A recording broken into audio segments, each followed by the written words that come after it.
भाजपा प्रदेश प्रमुख मुद्दे आंतरिक खेचताड़, दिल्ली पर नजर मंडाई।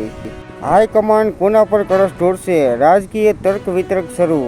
गुजरात में एयर टेक्सी भूत धूण्યું पर फ्लाइंग कार भूलाई गई। જ્યારે 2020 નેધરલેન્ડ ગુજરાત વચ્ચે થયેલા કરાર અભેરાઈએ। સીબીએસઈએ હાજરી મુદ્દે કડક નિયમ કરતા કેટલીક સ્કૂલોએ કોચિંગ સેન્ટરોના જ ફેકલ્ટીને બોલાવવાનું શરૂ કર્યું। મોટા ઉપાડે શરૂ કરાયેલો મહત્વાકાંક્ષી પ્રોજેક્ટ ઘોષમાં 4 વર્ષ વીત્યા, હવે સી પ્લેન ક્યારે ઉડશે તે હજુ નક્કી નથી। કરદાતા અને કરવેરા નિષ્ણાંતોને હાલાકી। જીએસટી ટ્રિબ્યુનલની સ્થાપનાની જાહેરાત છતાં હજુ અમલ નહીં। રૂપિયા 30 લાખની લાંચની માંગણીના ચકચાર ભર્યા કેસમાં આરોગ્ય વિભાગના અધિક સચિવ દિનેશ પરમારની ધરપકડ, 3 દિવસના રિમાન્ડ પર। અમદાવાદની કાપડની 2 પેઢીનું ઉઠમણું, વેપારીઓના કરોડો ફસાયા, જ્યારે લવાદ કમિટી દ્વારા સમાધાન માટે પ્રયાસ। વસ્ત્રાપુરમાં ક્રિકેટ સટ્ટા કૌભાંડમાં પીસીબીનો દરોડો, દુબઈના બુકી પાસેથી 2 આઈડી લઈ આઈપીએલ પર સટ્ટો ખેલાતો હતો। ડેટિંગ એપમાં મિત્રતા કરવી મોંઘી પડી, કોન્ટ્રાક્ટરને હની ટ્રેપમાં ફસાવી રૂપિયા 3.50 લાખથી વધુ પડાવી લીધા। અમદાવાદમાં આઈઆઈએમએ એક્ઝિક્યુટિવ કોર્સમાં યુવતીની સંખ્યા 30%થી વધુ। ગુજરાતમાં વાહન ચાલકો બેફામ, પ્રતિ દિવસે 498ને રોડ એક્સિડન્ટમાં ઈજા। આ વર્ષે 52,000થી વધુ લોકો માર્ગ અકસ્માતમાં ઘવાયા। ક્રેડિટ સોસાયટીને નકલી દાગીના પધરાવીને આઈઆઈએફએલ ફાઇનાન્સના મહિલા મેનેજર અને ગઠિયાએ લોન લઈ છેતરપિંડી આચરી। અમદાવાદના સાબરમતી રિવરફ્રન્ટમાં deep tracker under water machine 200 metre ઊંડે જઈ શકશે। આ મશીન 95 લાખના ખર્ચે વસાવાશે અને નદીમાંથી વસ્તુ કે મૃતદેહ શોધી કાઢશે। મેડિકલમાં પ્રવેશ માટેની પીજી નીટમાં 50% સેન્ટરો ઘટ્યા, 2 શિફ્ટમાં પરીક્ષા, વિદ્યાર્થીઓનો વિરોધ।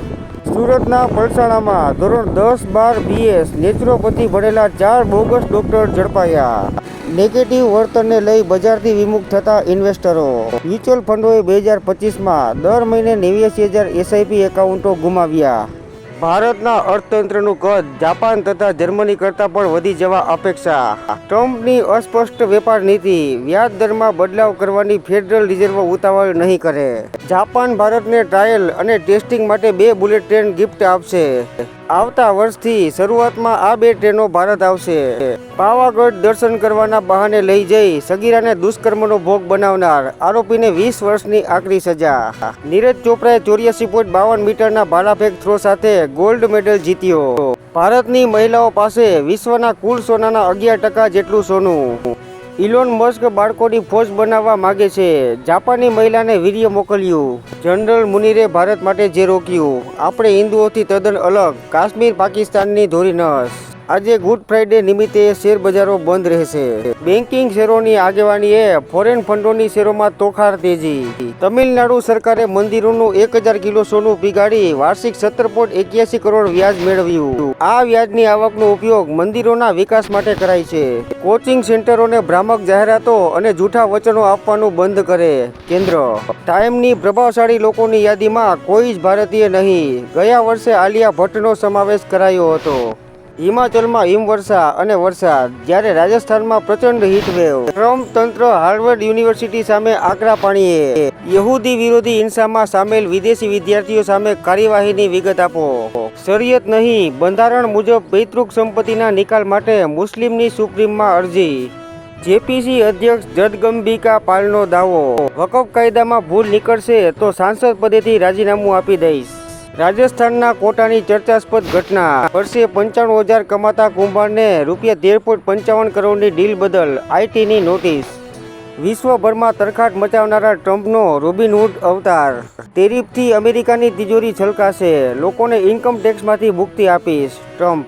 મમતા સરકાર ઉશ્કેરણીજનક ભાષણો પર લગામ લગાવે, હાઈકોર્ટ। સુપર સંસદની જેમ વર્તતી અદાલતો રાષ્ટ્રપતિને આદેશ આપી જ ન શકે, ધનખડ। અમદાવાદ શહેરમાં વધી રહેલ ગરમી તાપને લીધે ધોરણ 1થી 8માં સ્કૂલોનો સમય બપોરના 12 સુધી રાખવા સૂચના।